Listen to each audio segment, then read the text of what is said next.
मेरा नाम अरुण कुमार जैन है। मुर्शिदाबाद औरंगाबाद से आए हैं। मेरा क्वेश्चन है, जो नया मस्जिद बन रहा है और कब्रिस्तान है और ईदगाह है, उसमें मेरा मन हुआ है जो हम इसमें ज़मीन या पैसा रुपया दें, मेरा मन चाहता है। लेकिन उन लोग बोलते हैं कि हम लोग गैर मुसलमान से कोई चीज़ नहीं लेते हैं। क्यों? इस्लाम में लिखा हुआ है आदमी आदमी को प्यार करो। भाई का सवाल है कि वो चाहते हैं कि मस्जिद बनाने के लिए अपनी ज़मीन दे ईदगाह के लिए, और मुसलमान कहते हैं कि हम गैर मुसलमान की मदद नहीं लेते। क्यों? क्या इंसान भाई नहीं है? भाई साहब, गैर मुसलमान की मदद लेना इस्लाम में हराम नहीं है, लेकिन कुछ शराइत है कुछ चीज़ों के लिए। मिसाल के तौर पे मस्जिद बनाने के लिए कुछ शर्त है। मस्जिद बनाने के लिए एक मुसलमान अपनी ज़कात का पैसा भी नहीं दे सकता है।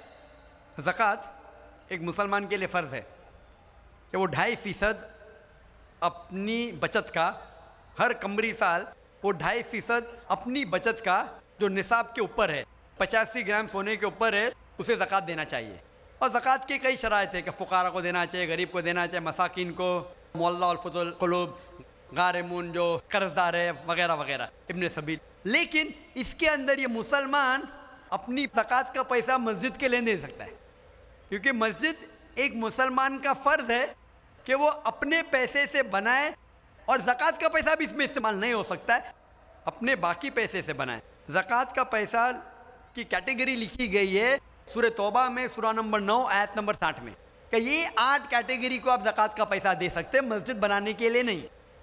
क्योंकि मस्जिद एक फ़र्ज़ है, मुसलमान खुद अपने पैसे से, ना कि ज़कात से, अपने बाकी पैसे से जो सदका हो या बाकी पैसे से, ना कि जो गरीबों के लिए जो पैसा महफूज है, जो 8 कैटेगरी है उसके लिए महफूज है, वो पैसे में से आप मस्जिद बनाने के लिए दे सकते हैं। ये एक शर्त है। उसी तरीके से शर्त है कुरान मजीद की कि मस्जिद की देखभाल सिर्फ वो लोग करना चाहिए जो इस पे ईमान लाते हैं, जो इस बात में मानते हैं, जो ईमान लाते हैं और जो मानते हैं, और अपने पैसे से। तो अगर कोई गैर मुसलमान अगर इस पे ईमान नहीं लाता है तो मस्जिद के लिए इस्तेमाल नहीं किया जा सकता है। मिसाल के तौर पे मैं कहूँगा कि यहाँ कई जगह है अपने हिंदुस्तान में जिसे कहा जाता है कैंटोनमेंट एरिया। तो कैंटोनमेंट एरिया मतलब वो एरिया जहाँ सिर्फ मिलिट्री के लोग जा सकते हैं। आम हिंदुस्तानी, मैं हिंदुस्तान का नागरिक हूँ, मैं ये नहीं कह सकता कि मैं हिंदुस्तान का नागरिक हूँ इसीलिए मुझे कैंटोनमेंट एरिया में जाने दो। वो रूल है। कैंटोनमेंट एरिया में जाने के लिए फ़र्ज़ है क्या वो लोग जो अपनी पूरी ज़िंदगी देते हैं देश की हिफाजत करने के लिए, वो लोग को इजाज़त है। आम आदमी कैंटोनमेंट एरिया में नहीं जा सकता है, ये उसूल है देश का। उसी तरीके से जो लोग ईमान लाते हैं मज़हब पे और ज़कात के अलावा अपनी बाकी आमदनी के पैसे से मस्जिद बना सकते हैं। तो इसीलिए क्योंकि आप ईमान नहीं लेके आए तो मस्जिद बनाने के लिए आपके पैसे का इस्तेमाल नहीं हो सकता है। लेकिन बाकी खैरात की अलग बात है। अगर आप किसी को पैसा देते हैं, किसी को तालीम के लिए, मुसलमान को, तो हराम नहीं कि मुसलमान गैर मुसलमान का पैसा नहीं ले सकता है। सिर्फ मस्जिद के लिए शर्त है। तो कुछ चीज़ों के लिए शराइत है, बाकी चीज़ों के लिए नहीं। मिसाल के तौर पर आप कहना चाहते हैं कि मैं मेरे पैसों से कोई मुसलमान को पढ़ाना चाहता हूँ, तो कोई मुसलमान आपके पैसे से तालीम हासिल करना उसके लिए हराम नहीं है, सिर्फ मस्जिद के लिए। अगर आप चाहते हैं कि आपका पैसा मस्जिद में इस्तेमाल हो तो पहले आपको मुसलमान बनना पड़ेगा, आपको ईमान लाना पड़ेगा, फिर ही आप, क्योंकि आप अगर जिस चीज़ में ईमान नहीं लेके आते, आप अगर ईमान नहीं लेके आते कि हमको एक ईश्वर को मानना चाहिए, हमको सलाह पढ़ना चाहिए, तो उसी तरीके से अगर आपको ईमान आ जाएगा कि ये मस्जिद सही इबादत की जगह है और मैं इस पर यकीन करता हूँ, फिर आपका पैसा ले सकते हैं, वरना नहीं। Hope that answers the question. आपका दूसरा सवाल है ये, हम लोग जो गाय का दूध पीते हैं वो वेज है कि या नॉन वेज है? भाई का सवाल है कि हम गाय का दूध जो पीते हैं वो वेज है कि नॉन वेज है। साइंटिफिकली गाय वेज है कि नॉन वेज है? भाई साहब, हम लोग जानते हैं नॉन वेज है। गाय नॉन वेज है ना? हाँ। तो उसका दूध वेज होगा या नॉन वेज होगा? Non veg. लेकिन हम लोग का धर्म में वो देवी है, हाँ, अभी उसके ऊपर बाकी सवाल आ गया ना। आपका पहला सवाल था कि दूध नॉनवेज है क्या वेज है, तो मैंने पूछा गाय नॉनवेज है क्या वेज है, आपने कहा नॉनवेज, तो दूध भी नॉनवेज होगा। तो साइंटिफिकली दूध नॉनवेज है, लेकिन क्योंकि दूध के बिना आपकी जिंदगी नहीं गुजर सकती है, तो दूध को लोग ने वेज कर दिया। आप समझे ना, दूध के बिना जिंदगी गुजरना मुश्किल है, तो दूध को वेजिटेरियन कह दिया। तो मेरे तकरीर में जो मुनाजरा हुआ था मेरा एक जैन के साथ कि गोश्त खाना इंसान के लिए हराम है क्या हलाल है। हम भी जैन हैं। मालूम है आपका नाम जैन है। तो एक मुनाजरा हुआ था with the president of the Indian vegetarian congress mister Rashmi Bhai Javeri, वो प्रेसिडेंट थे। तो एक मुनाजरा हुआ कि गोश्त खाना इंसानों के लिए हराम है क्या हलाल है। और मुनाजरे में मैंने साबित किया कि गोश्त खाना इंसान के लिए हराम नहीं, अच्छा है, साबित किया। और उसमें यह भी कहा कि दूध नॉनवेज है, लेकिन सारे वेजिटेरियन दूध पीते, क्यों? आप समझ रहे ना। तो दूध साइंटिफिकली इज नॉन वेजिटेरियन। आपने कहा क्या है, हमारी देवी है। आप अगर पढ़ेंगे, जैसा मैंने कहा कि न तस्य प्रतिमास्ति, उस ईश्वर की कोई प्रतिमा नहीं, कोई अक्स नहीं। आप समझे ना, कोई अक्स नहीं, कोई पिक्चर नहीं, कोई पेंटिंग नहीं, कोई फोटोग्राफ नहीं। तो ये वेद के मुताबिक ये गलत हो जाता है। आप समझे ना।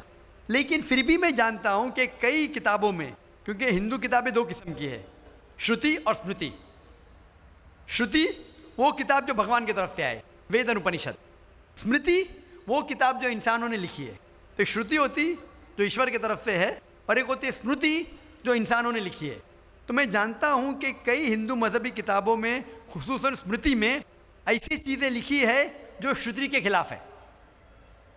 ये आप देखेंगे, गाय आपकी देवी है, वो आप वेद में नहीं पाएंगे, आप नीचे वाली किताब में पाएंगे। तो जब भी कोई ऊंची या नीचे किताब में टकराव हो, तो हमें मानना चाहिए ऊंची किताब।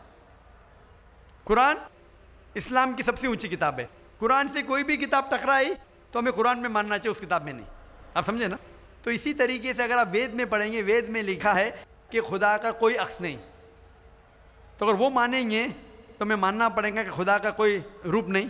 तो ये कहना कि गाय देवी है, ये कई पंडित कहते हैं कि हम जानते हैं कि खुदा एक है, हम जानते हैं ईश्वर एक है, लेकिन हमें कंसंट्रेशन के लिए हमें बहुत बार मूर्ति का सहारा लेना पड़ता है। पंडित लोग से मैं बात करता हूँ कि आपकी किताबों में साफ लिखा है कि भगवान एक है, ना उसका कोई अक्स है, ना कोई मूर्ति है, ना कोई पेंटिंग है, ना कोई पिक्चर है। तो वो कहते हैं हम मानते हैं ये बात पे, लेकिन क्या कंसंट्रेट करने के लिए पहले शुरुआत में हमें अक्स की ज़रूरत होती है, एक मूर्ति की। जब हम हायर कॉन्शियसनेस पे पहुंच जाते, उस वक्त हमें ज़रूरत नहीं पड़ती। तो मैं उनसे कहता हूँ, मुसलमान हायर कॉन्शियसनेस पे पहुंच गए, हमें कोई अक्स की ज़रूरत नहीं, हम ईश्वर को डायरेक्ट मानते हैं, डायरेक्ट इबादत करते हैं। तो इसी तरीके से कभी भी टकराव होता है मजहबी किताबों के अंदर, तो ऊंची किताब को मानना चाहिए नीची किताब के बनिस्बत। तो ऊंची किताब में लिखा है कि ईश्वर का कोई अक्स नहीं है, आप समझे ना। फिर भी आप देखेंगे लोग अपनी मजहबी किताब को नहीं मानते। तो मेरा यही कहना है लोगों से, चाहे मुसलमान हो, जैसा मैंने कहा कि कुरान को समझ के पढ़ो। मैं कहता हूँ हिंदुओं से कि आप भी वेद को समझ के पढ़ो। मैं कहता हूँ इंडियन गवर्नमेंट से कि संस्कृत कम से कम हिंदुओं के लिए फ़र्ज करो, तो हिंदू कम से कम संस्कृत पढ़ सकेंगे, अपने मज़हब के करीब आएंगे, और हिंदू मुस्लिम भी करीब हो जाएंगे। क्योंकि संस्कृत पढ़ेंगे तो आपको पता चलेगा कि आपकी किताब में क्या लिखा है। तो कोई भी पंडित आपको घुमाएगा नहीं, फिर पंडित घुमाएगा तो बोलेंगे तो हवाला दो ये, आप समझे ना। अरे बहुत से हिंदू मेरे जो सुनते मुझे, अपने पंडित से पूछते गए मुसलमान है जो ऐसा करता है, बोलते अरे अरे वो मुसलमान को सुनो मत। अरे क्यों नहीं सुनो भाई, मैं अगर हवाला गलत दे रहा हूँ तो आप आके पूछ सकते मुझे कि आपने जो हवाला दिया वेद का गलत है। मैं इंसान हूँ, गलती कर सकता हूँ, आप समझे ना। तो मैं कहता हूँ हिंदुओं से कि आप संस्कृत जानो, अपनी वेद पढ़ो, ताला विला कलिमतिन सवाइन बैना बैनकुम। आओ हम उस बात की तरफ जो आप और हम यकसा है, यकसानियत की तरफ आएंगे तो हिंदू मुसलमान एक हो जाएंगे। Hope the answer the question. जी दोस्तों, जैसे कि आप लोगों ने आज की वीडियो देखी है, जैसे कि इस बंदे ने डॉक्टर जाकिर नाइक से सवाल किया था कि यहाँ पे हमारे जो हिंदुस्तान में है ईदगाह बन रही है, मस्जिद बन रही है, मेरा दिल चाहता है वो कि मैं इसमें पैसे डालूं, लेकिन मुसलमान लोग कहते हैं कि हम जो है वो गैर मुस्लिम से जो है वो पैसे नहीं लेते हैं।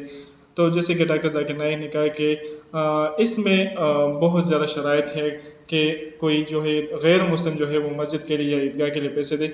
इसके लिए ये शराइत ये है कि उस बंदे को पहले ईमान लाना चाहिए, मुसलमान होगा तो तब उसके पैसे मस्जिद में लगेंगे। दरअसल जैसे कि डॉक्टर जाकिर नाइक ने बहुत बेहतरीन जवाब दिया कि मुसलमानों में जो ज़कात के पैसे होते हैं वो भी उस मस्जिद व ईदगाह पे नहीं लग सकते हैं, नहीं लगा सकते हैं। ये इस्लाम में जो है वो मना किया गया है। बल्कि जो मुसलमान है वो अपना ज़ाती पैसा उस पे भी मस्जिद बनाएगा और ईदगाह भी उस पर बनाएगा। अपना जो ज़ाती पैसा है, जैसे कि ज़कात के पैसे होते हैं, यतीमों के होते हैं, फ़कीरों के होते हैं, कर्ज़दारों के होते हैं, जो 8 कैटेगरी, जैसे कि डॉक्टर जाकिर नाइक ने कहा कि 8 कैटेगरी है जो कि उनके पैसे वहाँ पे जाते हैं। उन पैसों के अलावा जो इंसान के पास ज़ाती पैसे होते हैं वो मस्जिद पे लगाएगा। ऐसे बहुत से जो है वो गैर मुसलमान जो है वो कहते हैं कि हम मुसलमान या ऐसे ईदगाह पे हम पैसे लगाते, तो ये हमारे इस्लाम में बहुत ज़्यादा ममनू है, नहीं लगा सकते ऐसे कोई भी पैसा मस्जिद पे। बल्कि मुसलमान खुद अपने ज़ाती पैसों से मस्जिद भी बनाएगा और ईदगाह भी बनाएगा। जैसे कि इस भाई ने दूसरा क्वेश्चन पूछा कि गाय का जो दूध है वो वेजिटेरियन है या नॉन वेजिटेरियन है। तो इसने डॉक्टर जाकिर नाइक ने कहा कि गाय का जो दूध है वो नॉन वेजिटेरियन है। तो बहुत से अभी हिंदुस्तान में जो लोग रहते हैं वो अपनी गाय को जो है वो माँ कहते हैं कि ये हमारी माएँ हैं, या उसकी जो पूजा वगैरह करते हैं। इन लोगों ने जो है दोस्तों कि उनका जो गोश्त भी खाना नहीं खाते हैं, गोश्त से परहेज़ भी करते हैं इनके कि हम अपनी माँ का गोश्त कैसे खा सकते हैं। तो डॉक्टर जाकिर नाइक ने कहा कि फिर आप लोग उसका दूध कैसे पी सकते हो। तो उसका जो दूध है वो भी जो है वो नॉन वेजिटेरियन है, तो आप लोग उस फिर दूध कैसे पी सकते हैं। तो माशाल्लाह दोस्तों कि डॉक्टर जाकिर नाइक ने हर एक सवाल का बहुत बेहतरीन जवाब दिया है। तो उम्मीद करता हूँ दोस्तों कि आप लोगों को ये वीडियो ही अच्छी लगी होगी और आप लोगों ने बहुत कुछ सीखा होगा। तो दोस्तों अगर वीडियो अच्छी लगी हो तो अपनी कीमती राय हमारे साथ ज़रूर शेयर करें, हमारे चैनल को लाइक करें, सब्सक्राइब करें, उसके साथ शेयर करें। शुक्रिया।